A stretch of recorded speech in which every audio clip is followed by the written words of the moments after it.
Science perfection চ্যানেলে সকলকে স্বাগত। আজকে আমরা আলোচনা করব বলের সামান্তরিক সূত্র।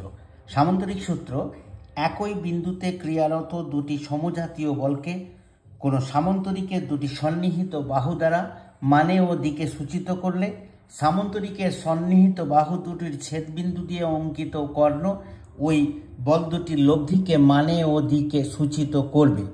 ধরে নেওয়া যাক ও এ একটি বল F1 এবং ও বি আরেকটি বল F2 ও বিন্দু থেকে ক্রিয়াশীল।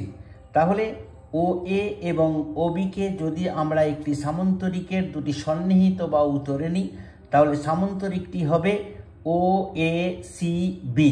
তাহলে এক্ষেত্রে দুটি বলের ক্রিয়াবিন্দু ও থেকে অঙ্কিত কর্ণ সি পর্যন্ত অর্থাৎ ও সি, এই কর্ণটি এই বল দুটির লব্ধিকে মানে এবং দিকে প্রকাশ করবে।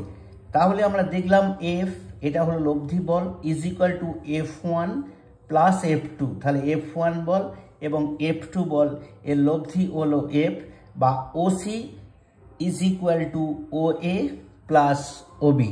আজকে এই পর্যন্তই। আমার ক্লাসটা শোনার জন্য সকলকে ধন্যবাদ।